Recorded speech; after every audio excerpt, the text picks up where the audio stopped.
Find competitors and do a competitive analysis by a few steps. One, have GPT literally search their website and tell you what's their value proposition. With marketing, you can test without a product and then build a product based on the marketing research. Amazon just announced that they have saved 4,500 developer years with AI. Right now, YouTube, for instance, has 20 times more reach than all of the TV networks combined in the United States. Well, to create a memory, psychologically, you need 8 seconds. There is no way to accurately determine what was created by a machine versus what was created by a human being. If we take their specialized knowledge and we put that into a GPT to generate content, their content's going to be that much higher quality. Today, we are going to talk about how to bring your marketing with AI to the next level. And we have an AI expert. Could you tell me a little bit what you are doing? We've been using, and so I have a couple of companies. One is a marketing agency, so we focus on digital marketing. And we've been using AI since 2018, basically GPT-1, when that API was opened up. We used it right at the beginning. We started pulling in ads from our ad accounts, so Facebook accounts and so on, and analyzed them and said, hey, these are the best ads. What's common about them? Fed that into the API, and then it generated output. And frankly, back with GPT-1, it was a little bit like, okay, this has potential, but it's not great yet. But we had a 5-year head start when really it started taking off last year with GPT-3.5 really getting launched. It's only expanded since then. So now we're using AI to analyze all of our data, to give us advice, to write content. I also have a company called PyMidSearch.com, and it's probably the number one online resource if you wanted to learn computer vision. Computer vision is a subset of AI. It's essentially, how do I learn, take information out of images, videos, and so on. And there's even a generative component to that. So we're about to release a course soon about essentially creating your own AI image generator. I will link to those websites and tools in the description below. That sounds very interesting. Imagine 2 scenarios. A business, not local business necessarily, comes to you and has $5,000 marketing budget, and you would give some recommendations how to optimize marketing. And a second scenario, a business with $50,000 marketing budget comes to you. Let's play that out. How would you approach that? So the $5,000 one will start there. Obviously, the type of business matters to some degree. So if you're a startup and you're brand new, the strategy that you're going to use AI is a little bit different than if you're established. So let's talk a little bit about, okay, if I'm starting a business or trying to understand what I can do, where would I use AI to start with that? First of all, there's 3 main players, although there's actually dozens of them out there with ChatGPT, Claude, and Gemini. Each of them have their own strengths. GPT is probably the most convenient right now, but Claude is really strong, particularly for writing code and so on. And Gemini, back when it was Bard, I actually used it a lot when we were writing our book. Pluses and minuses to each of them. Honestly, for what we're going to talk about right now, it doesn't matter. Whichever one you're comfortable with, I would say just get started. And so one of the core things, if I'm starting a business, I need to understand, is there a niche? Is there something unique value that I can bring to the market? Doesn't matter if I'm a local business, doesn't matter if I'm a global business. Whatever you're doing, you got to do something unique. You don't want to be a commodity. Okay, well, you have an idea and you think there's a niche you can fill. Find competitors. What are people doing? And one of the things that you can do is do a competitive analysis by a few steps. One, have GPT literally search their website and tell you what's their value proposition. What are their key points that they get across? If they have warranties or guarantees or anything like that, what do those say? And it'll search their website and pull that out for you. You specifically have to tell it and give it the URL, but it can do that. Another thing you do is go to third-party sites. So it could be Google Local. So go literally get all the reviews. You can ask GPT to do, but I found it's a little bit inconsistent. You're better off literally just copying and pasting. You go to Trustpilot or Yelp or Facebook reviews or anywhere. Just gather a bunch of reviews. If it's a product-based business, go to Amazon, find similar products, copy and paste them, throw them into GPT and say things like, okay, tell me the top 3 things customers love about this product or service or business. Tell me the top 3 things they hate about it or they complain about it. And start getting an idea. Does the website, its value proposition that you asked it to analyze, match to what customers are saying or not? You do that with 3 or 4 competitors, and that might take you half an hour to kind of copy and paste and move all those things around. All of a sudden, you have a really dynamic understanding of the market. Like, you know your top competitors and not just what they say, which you'll get from the website, but what the market says about them, what the users and the customers are saying. That you now use to say, okay, do I have a gap? Can I deliver it faster, better, cheaper? Maybe it's more expensive and more exclusive.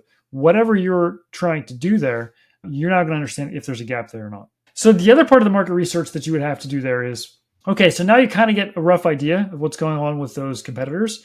Now you have to define who is your target customer. Who is my ideal customer that is going to want to do business with me now that I have an idea of what niche I can fill? Define them as specifically as you can. Psychographics, demographics, whatever it would be. What need are you filling and why would they want to do business with you? So your core value proposition question is, why should I buy from you rather than your competitors? So that's your question that you need to answer. Part of that answering that is knowing the ideal customer. So come up with an avatar, list out all the things and attributes of them, and feed that into GPT. And maybe since you're in the research phase, you come up with 3 or 4 different avatars. You aren't necessarily going to market to 3 or 4 different avatars, but if you understand then, okay, here's my value proposition, here's how I want to be unique, here's who I'm marketing it to, and ask it to just start generating ideas for you. Hey, give me top 10 Google headlines that are going to be interesting to this market who wants to buy my product. Give me email subject lines, 10 of those. Give me a short email that's less than 1,000 words that really highlights it. So now you're really starting to get these ideas and see, okay, does this start to make sense? When I read what's coming back at me, am I talking to the avatar?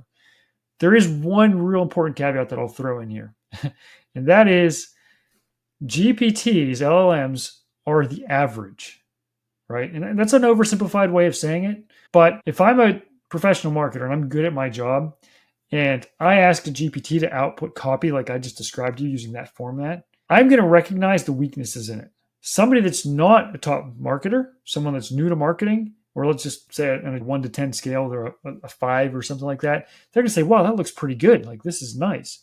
But somebody that's at 8, 9, or 10 skill level is going to see there's gaps, and there always are. And that makes a difference. That's where it's hard to do that on your own, because you're going to see something like, man, that's pretty good. But is it using scarcity? Is it using urgency? Is it using social proof? Is it using credibility? Is it using authority? So there's all these psychological factors, like that are lizard brain things that impact us, that make the messaging a lot more clear, a lot more effective. And if you're new to marketing and new to copywriting, you're likely going to miss those. If I was to say, hey, there's one book to read to understand marketing, and it's not really even a marketing book, it's a psychology book. It's called Persuasion by Robert Cialdini. And he talks about these psychological triggers and tools that we're all susceptible to that help us make decisions or influence our ability to make decisions. If you understand his triggers and you apply that, what would I do? So if I understand those, once I got my output email, I would say, wait a sec, now amp up the scarcity, amp up the urgency. What can we do for credibility? What can we do for social proof? You start going through the list of factors. And by asking the right questions and giving it the right prompts, the quality of that output gets a lot better. And then you can take it a step further and just literally run ads. Just come up with a quick website. So it wrote your landing page, it wrote your copy, get that started on a simple platform and run ads and see if you can generate any leads. You don't even have to have necessarily a company per se yet. Just see if it'll generate leads. And if it does, you can follow up with people and say, okay, we can get you in a month or whatever. Like, at least now you spend minimal money and you've verified that you have a viable product or idea or concept. I wouldn't do it if you have zero ability to execute. That would just be a waste of everyone's time. But that will help you refine the message, because the lifeblood of any startup is marketing. Stage 1 business, I'm getting started. I have to have good marketing. Your service, your backend, all those things can come later. I like to talk in business about a business triangle. So you got finance and accounting at one point, you got sales and marketing at another, you got service and operations. Stage 1 is 80% of your effort, sales and marketing. You can't sell anything, you're never going to have a business. As you mature, your operations become more important and crucial. Making sure the finance and accounting and your metrics are good certainly matter. But to get started, get it out there, get the marketing going, make sure it's something people are interested in. Probably people don't even understand where marketing begins and where marketing ends. I think they oftentimes think marketing is just advertising, but marketing starts with analysis of the market. And with marketing, you can improve your product or even test without a product and then build a product based on the marketing research. I think part of it, you make a really great point. And when we say advertising, a lot of times people think branding. I got to get my brand out there and build that. And I would highly recommend against that in an early stage business because the cost of branding is really expensive. So there's research done by some guys, Les Binet and Peter Fields, are their names. You can Google them. And I would say they're some of the best branding experts out there because they've done a lot of research on what makes brands strong. And one of the data points they came up with is if you're trying to take over a market, you have to have, they call it excess share of voice. That means you have to be spending more than your next competitor if you want to grow. So if I'm a startup, the chance I'm going to be able to do that is pretty much nil.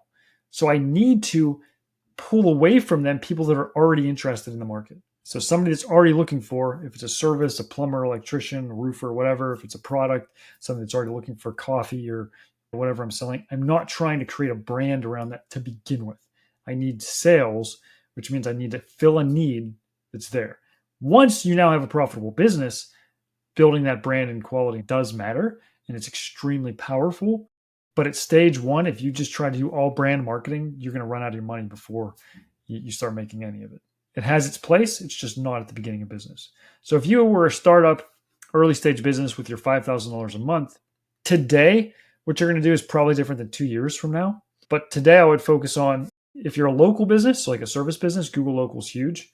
That would be your 80-20. Like get on there, get reviews, get good information. The reviews, your location are your two biggest factors. So who's closest to you when they're searching.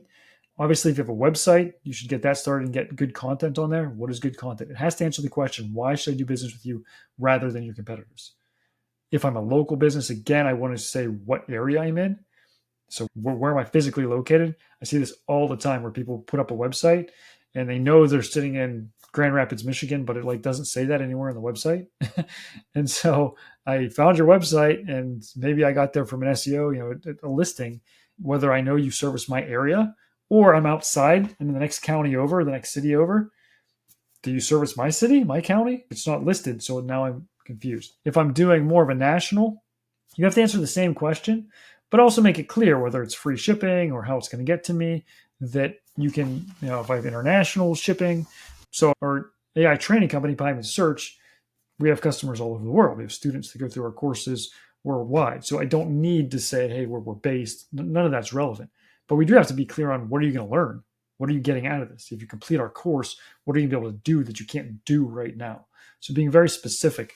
One phrase that we use is clarity is better than persuasion. You often see marketers come up with these catchy, sort of cute headlines and things, but they're not clear. It's not real sure what they do. Man, I can think of so many software companies that you look at their website and it's like, we help you run your business more efficiently and save you time. And it's like, okay, are you a CRM? Are you an email marketing company? Are you a accounting company? Like, I get it. Like you're helping, but that is so confusing. I just leave the website because you're doing something super generic. I need to know specifically how you're saving me time and what area of my business. Because otherwise I have nothing to attach it to. I have nothing to anchor that save time, increase efficiency message. Yes, that's so true. And I guess AI can help to find those mistakes as well on your own website. You probably can let AI analyze what is missing. Is it clear? Yeah, so if you have those core principles, if you tell it, hey, I need to be able to answer this question, why should they do business with me rather than my competitors? Then the AI can be very useful. If you just generically say, what can make this website better?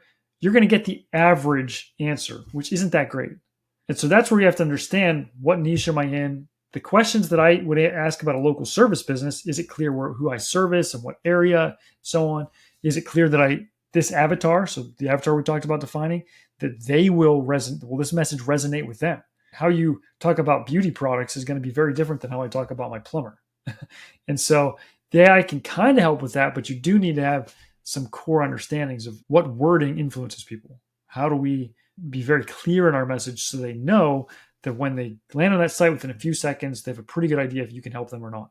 So that's where you have to be careful with AI, because it'll give you a bunch of information. Whether it's good or not is really up to the person reading it. And I'll give you maybe some clarity on that. This is how we see AI evolving. You've probably seen things like Amazon just announced, Andy Jassy, their CEO, that they have saved 4,500 developer years with AI. It's over $260 million they saved with AI. And he says we did it faster, it's more secure, it was better all the way around. What happened to those developers? Well, Shopify has been growing. I think they've doubled in the last 2 years alone, and yet they've laid off 30% of their workforce. Usually people lay off when they're strapped for money. When we think of legacy companies like a Mercedes or General Motors or something like that, layoffs mean, oh, geez, this company's in trouble. They're not making money. Shopify is going up like this. Their stock's going up, and they're laying off 30% of their workforce because they're using these tools to get more efficient. What does that look like for individuals? I think whatever you're doing in knowledge work, whether I'm a doctor, a lawyer, a stockbroker, a marketer, a developer, software developer, if you're really good at what you do, AI is going to make you better. And I'm going to be able to do so much more. So if I'm an 8 out of 10, 9 out of 10, I'm going to get 2, 3 times as much done. And these marketers that are 1s or 2s or 3s, they're not even needed anymore. And that's true for developers and, again, every other knowledge work. So if you're saying, well, wait a second, I'm a little bit scared about this AI, see where it's going with Amazon, these other companies, Tyler Perry, so that the guy that's created movies and stuff, he's got like $1 billion net worth now. He canceled building an $800 million studio after he saw Sora. So Sora is that just you type in a sentence and explain a video, and the video is generated. There's a bunch of those tools out there, Runway ML and so on. He saw that and he was like, why are people even going to use studios anymore? And so $800 million investment, he just canceled. He's like, I can't take the risk because who knows what AI is going to do in the next few years. But if you're really good at what you do, if you invest the time to read the books, to get the knowledge, to become an expert, you are going to take the average that AI outputs and you're going to always be able to enhance it. You're going to ask it one more prompt or 3 more prompts. They're going to take that code or that analysis. I mean, healthcare, I could go on for an hour about the opportunities that somebody that's average or lower on the scale of knowledge just is never going to see. They're going to get better. Don't get me wrong. If I'm a 2 or a 3, AI is going to bring me up to a 5 or a 6 because that's the average. But is that going to be good enough? I think in most industries, it's not. Yeah, we can see it from a scary place or scary perspective. Oh, I might lose the jobs, or my industry might be disrupted. But it also opens up so many opportunities for startups, I think, because the demand and the wishes of humans are unlimited. We're able to serve certain other demands that we don't have the capacity at the moment. Yeah, well, and it's hard to imagine what that looks like. But if you went back 30 years from now and asked somebody what Apple's revenue is going to be, they probably weren't describing iTunes and the App Store to you. Prior to smartphones, those concepts didn't even exist. So we're obviously going to see new things come out of that. One of the challenges is going to be how do these businesses adapt? So getting back to the budget right now, if I had $5,000 budget, the people that are most likely to buy are searching. So you're either got to do a content-based strategy, which is organic SEO. So if you can generate the content, create a GPT, create a custom GPT. There's versions of that with Gemini. They call it a pre-trained model, but whichever one you prefer. And describe, here's my avatar, here's my unique selling proposition, here's the products that I provide. I need you to help me write content on this. And create that GPT and then ask it to, hey, we're going to write about this topic. We're going to write about why people should need this thing, what's most interesting, what makes this best, or here's the concerns people have. Like go through all the issues, literally create a list. Like these are the top 10 reasons people would use this. These are the top 10 reasons or alternatives people have found. So instead of buying my product, they're doing X, Y, or Z. Go through those lists and now write content. And so pretty quickly, and if you need ideas, literally ask your GPT. What does that look like? Give me 10 ideas of why somebody would not use this product, or 10 alternatives to using this product that people are currently using. And there you go. It'll help come up with those, and then you turn those into subject lines and emails and so on. So that makes it really, and blogs, right? When you get those published. So that makes it really easy to come up with a bunch of ideas. You can even use it to come up with the scripts. So if you're doing a YouTube channel and you want to put out some ideas that way, now I'm building up all of that information organically. The problem with that, or the challenge for a startup with limited time and budget to make money, is that takes time. It doesn't matter how good your content is, it's going to take months usually to get ranked. So in the meantime, paid search is still your quickest avenue for almost every product.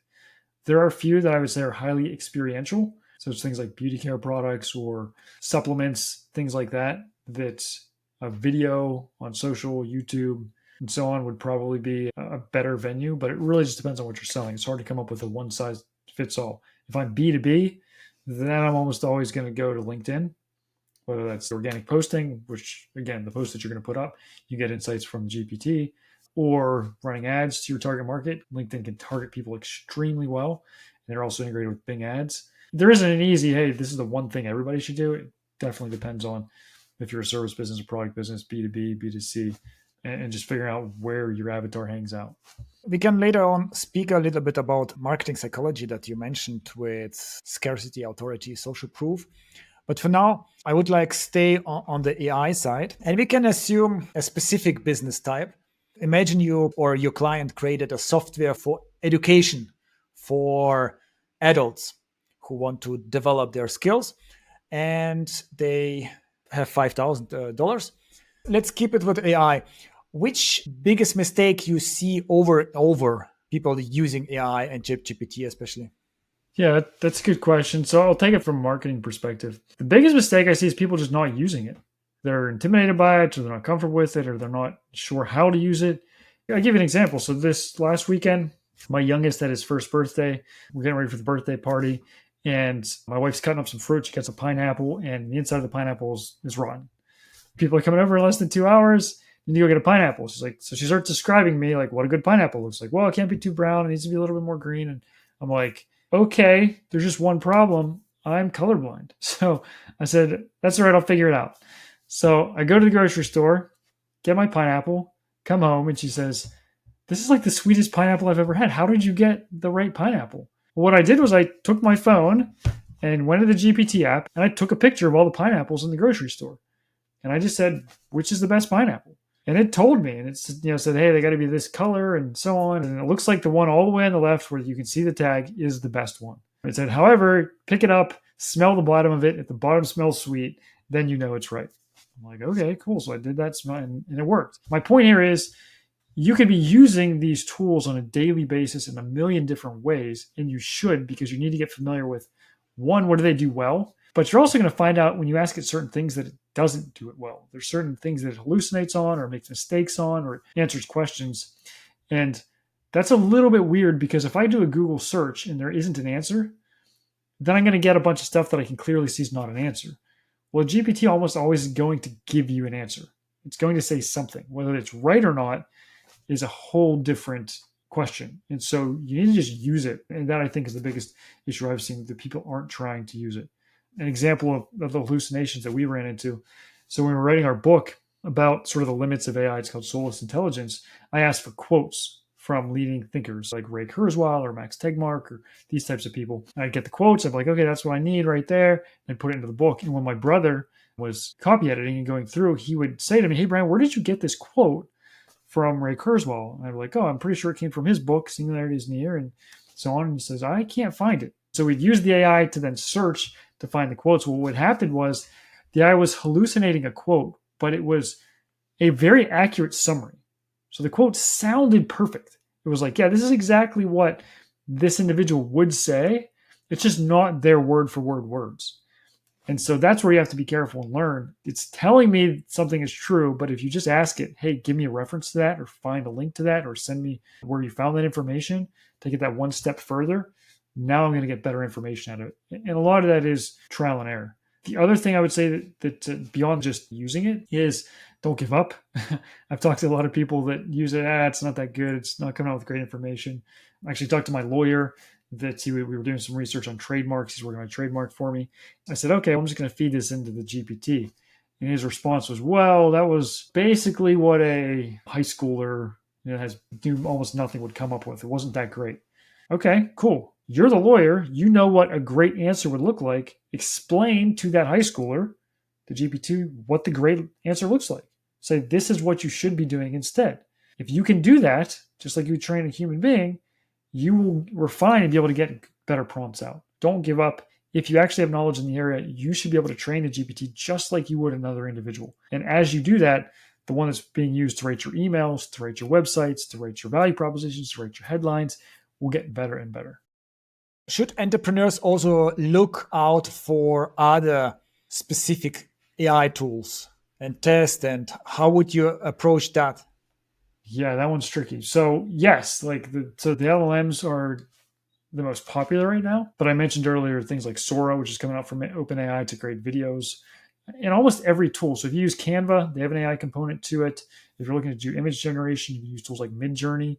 Also built right into ChatGPT is DALL-E 3, which is to say generate an image of X, Y, or Z. And if you want it to look realistic, you can say a photo image using a 35 millimeter camera, or if you actually describe the lens in the camera, it'll come up with a more realistic output, which is interesting.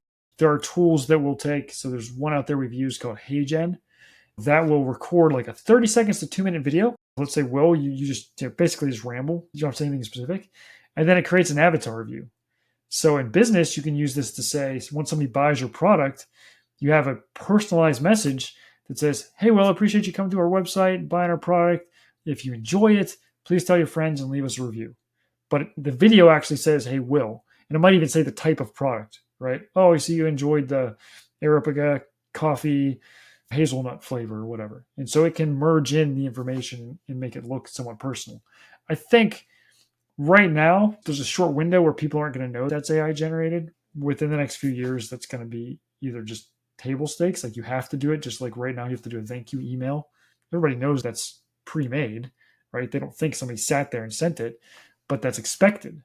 If you don't get the thank you emails, like did the order go through? What happened here? So the video component, I think, is coming. The one thing that I would say to be careful of is you could literally be trying dozens and dozens of different tools for every aspect of your business every day. I wouldn't get too sucked in because there's going to have to be consolidation. At some point, whether it's Canva or Adobe's AI or Clipchamp does it with videos, the better ones are going to rise to the top, either through acquisition, they're just going to buy the smaller players, or they're just going to keep creating enough features and benefits that they're going to get some level of network effect and people are going to gravitate to them. We used one, I don't remember what it was called, maybe it was Jarvis, back when GPT was before 3.5 was released publicly. So we were using the API, they were using the API. And as soon as GPT 3.5 came out, we canceled it because it was like, all you're doing is using the free tool that now everybody has access to. So that will absolutely keep happening. Speaking of API, which possibilities are there using all those APIs and with a little bit development? Which kind of tools, in addition to just using ChatGPT, could entrepreneurs create for their business? Yeah, APIs are wonderful because we can use their technology without having to write all of our own software and code. And that's particularly true with AI, which require massive amounts of data, and we can just build on those. And I'll give you an example. So we use for our marketing company some third-party reporting software. So this software pulls in all the data from Google Analytics, Google Local, anything from Meta that we're doing, Bing, any of these different tools that we're working with. It'll pull in all of it, YouTube ads and so on. Okay, so now we have this big report that is showing the last 6 months, the trend, what's going on. We might even be tying into the CRM where we're indicating how many leads, appointments, sales, revenue that came from each of these. And we just have that fed in to the API, and it then has a series of questions that it asks the GPT about the data. Hey, where do you see opportunities for improvement? Are there any concerning trends? There's 3 or 4 questions. And then it spits out this analysis. And it says, I would look at this campaign for your Facebook campaign and see if we can improve the conversion rate on the landing page. Hey, those ads, there's one that's getting a really good click-through rate, but the other ones aren't. And it takes the entire strategy that we're implementing across all of the different mediums and just summarizes. And I think some of our language is, what's the 80-20? What is the biggest, most important things we can focus on? Not just, hey, this one ad's got 3 clicks. Okay, maybe it could be better, but it's just not big enough to worry about at this point. And so if you ask it the right questions, the output that it puts out is phenomenally good. In a few seconds, it's doing what would take hours for an analyst to go through. And that's all possible because we're tying into their APIs. Wow, that's amazing. Yeah, you could spend so many hours analyzing all those information from your marketing channels. And here you have it within a few seconds. I joke with my brother, so we have a few different businesses I mentioned. I kind of wish we had none right now because then we could just start creating things from scratch. And once you already have businesses and you have things to do, you focus on that. But there's just so many opportunities now. If I wanted to create an app, there's a bunch of tools out there, whether you're using Claude or Cursor.ai, whether that one's good or not, or Devin was one that was kind of making rounds, and now everybody's saying it's not that good quality. There's new ones coming up there all the time. There's Copilot built into GitHub that you can use to write code. Whether they're good or not right now, they can do some things, and they're only going to get better. If I'm looking to create an app, a tool, a web interface, a SaaS, those tools are going to make it easier for more people to program and develop than ever before. You still need to understand some of the basics because, again, if it puts out junk code and it's super inefficient, a good developer is going to know that and say, wait a sec, this is inefficient. I don't know why you're storing the variables this way, and make it better. Whereas somebody that's an amateur might not notice it and have something working, even though it's not optimal. And that's fine for a startup. If you just want an MVP, your minimum viable product, use the tools, maximize them, just see if anybody's ever interested in. Then over time, refine it and make it better. But the opportunities, if you're an entrepreneur, the things you can do quickly, cheaply, put together a website, all the market research, like what's that, a $20 a month subscription? If you even want to pay that, like you don't have to pay that and still get 90% of the things I described. It's unbelievable, right? Like it's amazing what we're able to do now. Yes, that's a dream comes true because for many entrepreneurs, they couldn't afford a whole team of developers.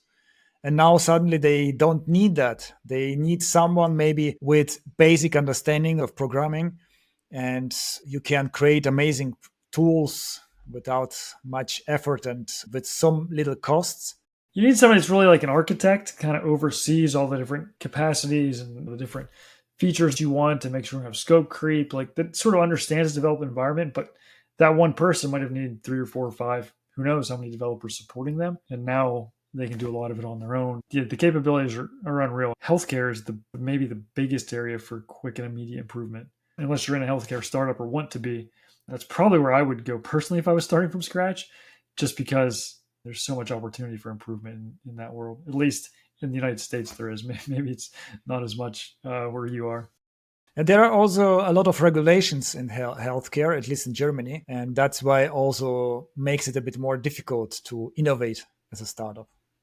Yeah, the connections and things that exist and sort of limit.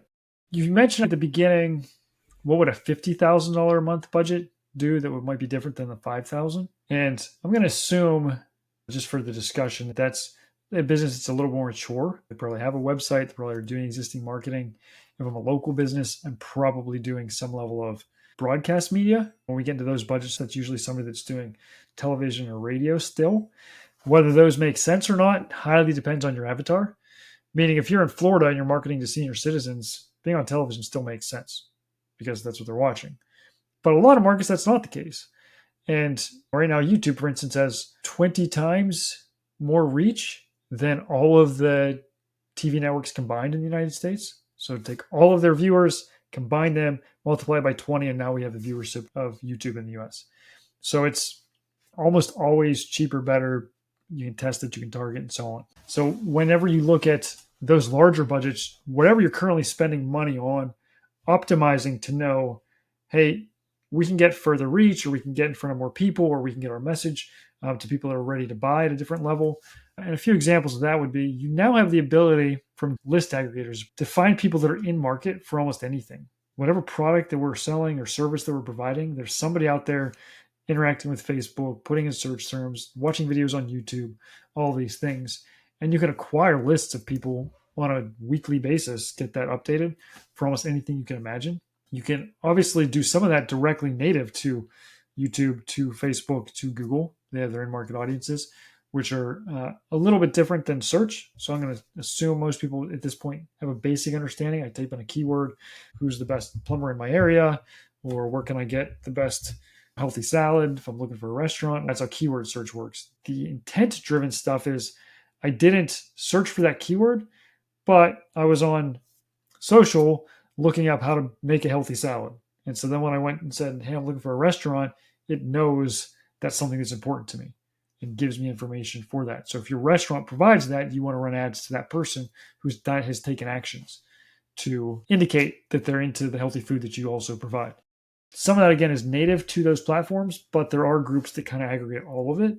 And you buy those and then you can upload and retarget and so on. So if I'm looking at a $50,000 budget, now you're getting more sophisticated. And you're looking at, sure, all the basic stuff with Google search, with Bing search, and so on. But also, where can I be a lot more targeted at what I'm doing? You also want to have the consideration for the brand side. And that's where I think YouTube is probably your most powerful. Depending on your market, if you have a younger market, TikTok and some of the other socials are very strong as well. But at least in the United States, YouTube is the giant. They're the elephant in the room as far as how do I get the most reach. And you can design it to, one of the principles for branding is you're much better showing an ad to 1,000 people 3 times than to 300 people 10 times. There is a reach factor that is much more powerful in building a brand than it is frequency. And a lot of the legacy media strategies are based around, and so a lot of people just put this online. I want to get 20, 30, 50 frequency. The reality is that's almost never as powerful as just reaching more people, because at any given time, the number of people that are interested in what you have is a small percentage of that. So getting it to that small group, do that with the targeted lists and the people in the market. But when you start to build your brand and want to go larger market, that's when you have to take into account what is my cost per person, not my CPMs, not just frequency on its own. Unless we're seeing the frequencies go too high, then you want to trim those down. And we've seen significant growth just by optimizing that blend for people. So I kind of just covered a lot of different aspects of what you would look at. But when you have a $50,000 a month budget, there's a lot you can do. Yes, I imagine that. What are most common mistakes you see over and over in terms of marketing strategy and choosing the channels and utilizing those channels? The biggest mistake is most people don't actually have a marketing strategy. They have sort of fuzzy ideas. Oh, I want to brand my business. Okay, well, what's branding? Branding is something very specific. The definition that we use, marketing that tells a story that creates emotional response with our ideal customer on a mass scale. I think you got the key points there. That's something I can work with, because when you understand something very clearly, like that's what a brand is and what brand marketing is doing, I then say, okay, our billboards, as an example, is that brand marketing? Most people say yes. The reality is a billboard can't tell a story that creates a memory. Why not? Well, to create a memory, psychologically, you need 8 seconds. The chance that I'm going to have 8 seconds of somebody's attention on a billboard when they're driving down the road is almost zero. Like, unless they're sitting in traffic, maybe. But even that has to be a really compelling story that billboard's telling for me to really pay attention to it. So, okay, that means it's not branding. What is it? It's activation. There's a reason McDonald's can put up a sign, a billboard, that has a bunch of delicious looking fries, and that works. Because I'm already familiar with McDonald's. I'm already familiar with the fries, and it's just reminding me of a brand that I already know. So when I understand what branding is, what lead gen is, and what a unique selling proposition is, I can now formulate a strategy that says, okay, when do I do each one? And where do I do each one? If I don't, I end up with fuzzy concepts like billboards are brand building. Well, they're not. 6-second YouTube ads are brand building. No, they're not. Why not? You need 8 seconds to create a memory. If branding creates a memory, a 6-second YouTube ad will never. It's physically impossible for it to do that. So now that becomes, okay, I don't want to build a bunch of 6-second ads if I'm trying to build my brand. I need to only use that to remind people to do business with me, not to get them to consider me to begin with. And so these factors, and hey, if I have a limited budget, where do you start? Usually search, whether it's content, SEO, or paid search. And then what do you go down from there? We actually have a pyramid that we share with people that says, when do you do each different medium? That to me is what's the biggest mistake. People just say, oh, we want to be top of mind. Well, that's so inspecific, it's worthless. Like, that is not a useful strategy, because I can't use that to make good business decisions. Yes, even if you are not a marketing expert, you need some basic understanding of marketing in order to make the most out of your marketing budget as an entrepreneur. Yeah, and even a marketing expert's a weird phrase. I don't know that's a fair thing. There's experienced marketers and there's expert testers. So we've done for our clients over 2,500 A/B split tests. All of the theory that you come up with, the psychology of things like scarcity, urgency, social proof, credibility, authority. Well, the question then becomes, well, which one of those is actually most important to your target market? Well, you literally have to test them. You have to put up one that's really authority driven, one that's really credibility driven. If we're thinking of images, do I put an idealized self image, the perfect, beautiful person consuming my product and looking happy? Or do I just put the product itself? Well, which answer is going to resonate more? That's not something that you can answer in a vacuum. The only way to answer that is to test it. I get a little bit put off by the idea of the marketing experts, because the reality is nobody bats 1,000. And just because I'm good at one area of it, hey, I'm good at PPC, doesn't mean I understand the full strategy. Hey, I'm really good at video creation. Great. Do you know how to use that and how it impacts differently on Facebook and TikTok and LinkedIn? Like, the way people interact with those is very different. There is that bigger picture strategy, and working with somebody that has some of that experience. And I get there's a lot of, what would be the nice way to say it, charlatans out there in the marketing world that claim expertise. But when you say, hey, what's my strategy? That's actually a great question if you're working with a marketer. Like, what's the overall strategy? And the follow up to that is, okay, here's your plan. What are you going to do when that plan doesn't work? And if they say, oh, it'll work, it's blah, blah, blah, don't trust them, because nobody can predict 100% of the time that the strategy is going to work. So if they don't have an answer that says, based on this, I'm now going to pivot if we see that this strategy doesn't work and we're going to do this next, then they don't understand marketing strategy. They're just making promises that they may or may not be able to keep. I was working with an agency that hasn't tested any other landing pages with a €500,000, which is equal dollars per month budget. And they just said, hey, it works. And they were sending the traffic just to a form.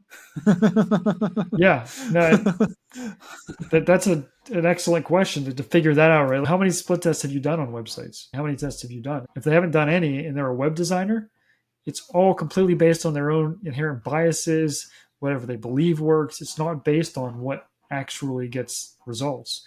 And that should be a red flag as well. With your experience with so many projects and so many A/B tests, do you already have a better feeling of what will work? Like if you see two different landing pages and you have a feeling, okay, and it's you are more right than you are wrong in compared to a few years ago, like 10 years ago. I would like to think so.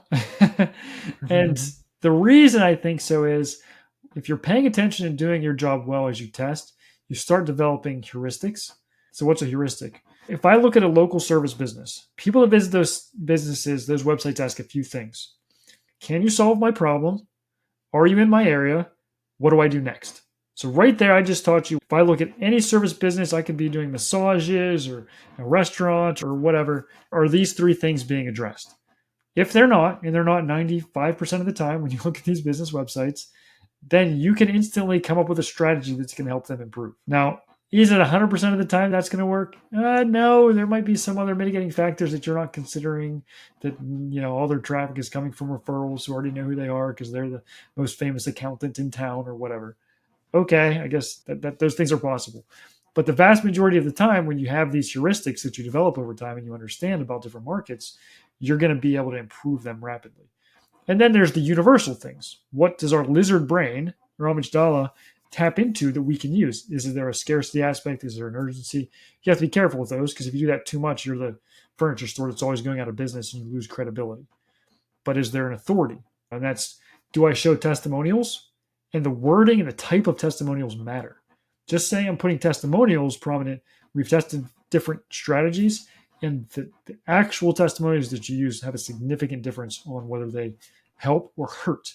Some testimonials even can hurt because of what they say, even if they're positive testimonials. You then understand, okay, these are factors that are most likely to improve. One of the surprising things we learned about service businesses, which totally shocks me, is we would generally focus on the unique selling proposition first, make sure that's above the fold, that's prominent, what makes us unique. Why should you do business with us rather than anyone else?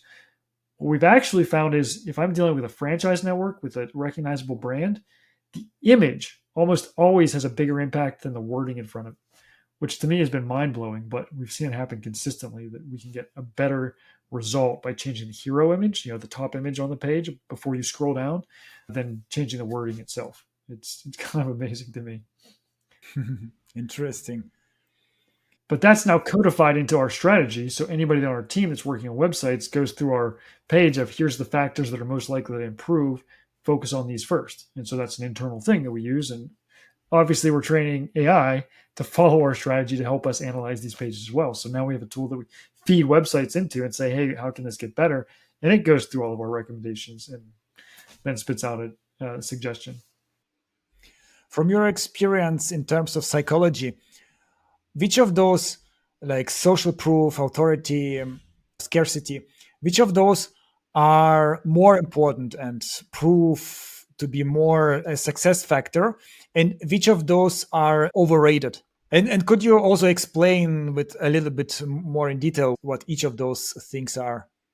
Sure. So your Consistently, your most powerful factor is FOMO, fear of missing out. This is why Amazon has Prime Day. Alibaba has their version of that, and it sells like billions. One day or 48 hours now, whatever they've made it. That's why they have lightning deals on their sites all the time with countdown timers.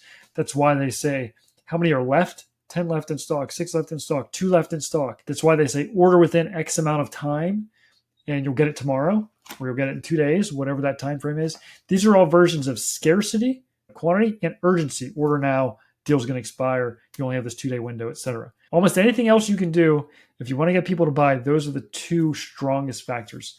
Again, scarcity being there's a limited quantity, and urgency being you only have a certain amount of time.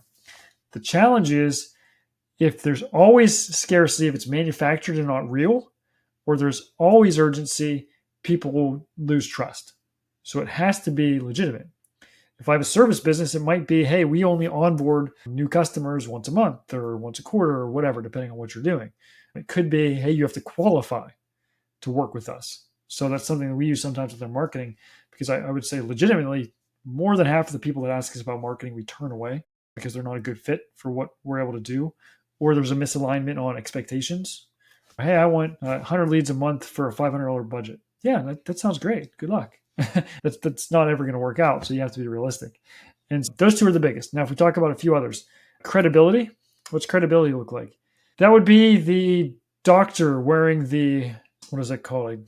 It's kind of like a cape, wearing the doctor's uniform, or a nurse wearing the nurse's uniform. That's a police officer, right? Law enforcement officer wearing their uniform.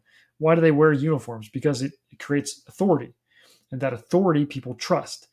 And you might have never seen this person before. You don't know anything about them, but you walk in and you're talking to a doctor and you're listening to them and you're respectful of what they're saying and so on, because they have the title doctor and they have this thing. Now, we've seen lots of instances of where doctors are dishonest and they lie to people and they take advantage of them. I mean, there's been a bunch of lawsuits like that in the United States.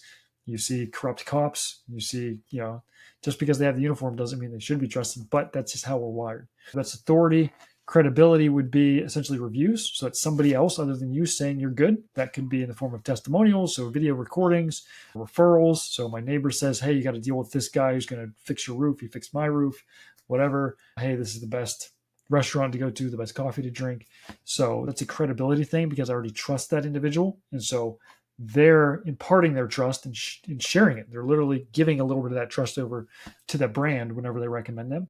Social proof. So that would be, it could be something almost, I wouldn't say made up, but any company can say things like have served thousands of people, right? That's the whole McDonald's, billions and billions served, they say on their sign. That's a version of social proof. Now, it could legitimately be, I got 1 million followers on YouTube, or I have all these followers on Facebook. But the idea there is a physical example. If I'm driving through town at night and I'm looking to go to a bar or a nightclub, the one that it has a completely full parking lot or has a line coming out of the door is likely to be the hotter spot, the one that's more interesting because, well, there's a bunch of people there, right? So that's social proof. I see other people doing something, so I want to do the same as them. What else did we talk about? Oh, likability. That's an interesting one that people usually get wrong.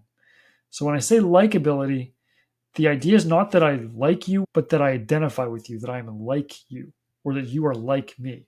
So there was some crazy research done actually in wartime where they found that when you put soldiers together who had similarities that seemed almost trivial. So it could be something like we both support the same football team. And in the US, when they were doing this, it was American football, but it could be Manchester United or whatever football team in Europe you're referring to, that we were more likely as soldiers to stay in the battle, to stay fighting, and to not defect or essentially abandon. Just because you and I shared the same interest in a sports team. It's crazy. So likability would be if I can tell a story that says, hey, I'm good at marketing because I'm an entrepreneur and I used to own service businesses. I own several of them. And so I know what it's like to not be successful with hiring an agency and have them not care and whatever. Now I'm developing a story that hopefully is, and that's a true story, by the way, makes you think that we're alike, that you're similar to me. And so that's another factor. I don't know that we have to go through all of them, but there's a host of other things that you can use, whether it's experiential. AI can make you feel this, or start tying into the emotional aspect. So when we're doing branding, I specifically mentioned emotions. The best branding is not things that focus on features and benefits. They're things that make you feel a certain way. Page one, you don't have the money to focus on the feelings. You have to get, here's the thing you need, let me solve your problem.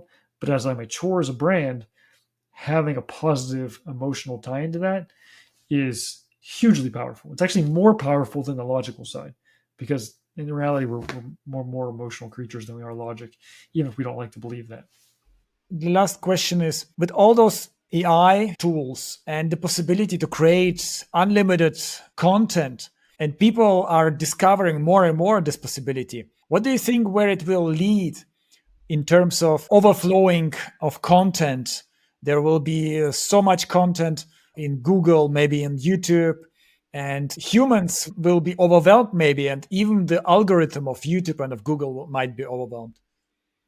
Yeah. So one fallacy that I think is important that people believe is that somehow Google or Bing or whatever search engine is going to be able to know what's human content and what's AI driven content.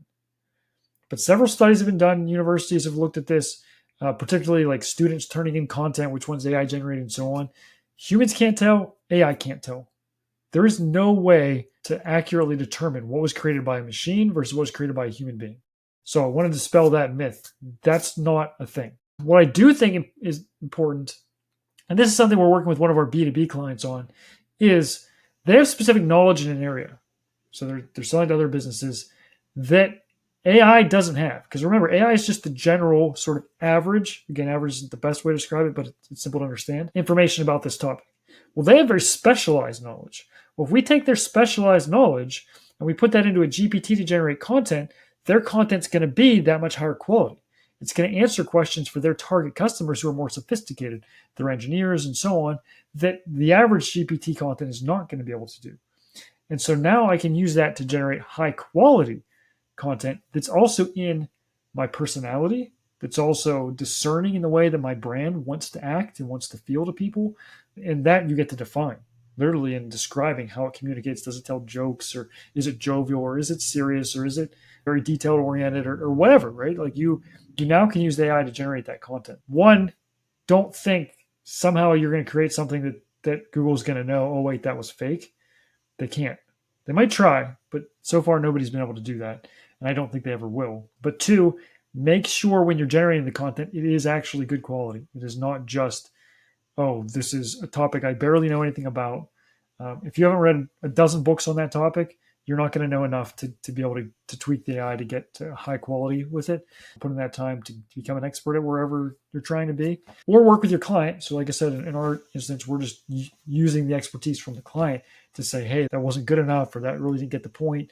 And now you tweak and refine it. And eventually you'll have a very highly knowledgeable pre-trained model or GPT that can just generate content for you that is useful, that will get ranked, and I say may because there's a lot of other factors, survive the death of typical search engines. When everybody's using AI and not getting a list of 10 things, but just getting an answer, that changes the ball game. So maybe we'll follow up on that another day.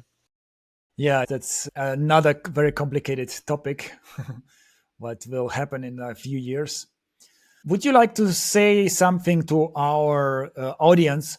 Would you like them to do certain things? We can always add all the links in the description below.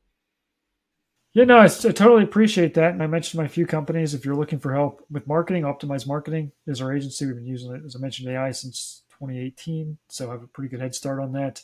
If you're looking to learn as a developer programming, PineSearch.com is our company there. Look at my name, Bryan Trilli. I think I'm the only one that spells my name that way on LinkedIn. So try to post there. I'm on business and marketing, and also I'll just throw in a plug for our book, Soulless Intelligence, which again, if you're looking for business, it's not great. It's more about the ethical, moral limitations of AI, because there are limitations. It's not going to replace humans in all of our capacities. I will in intelligence, but intelligence isn't the defining characteristic of humanity. So lucky for us, there's something else that makes us unique, and that's what we explore.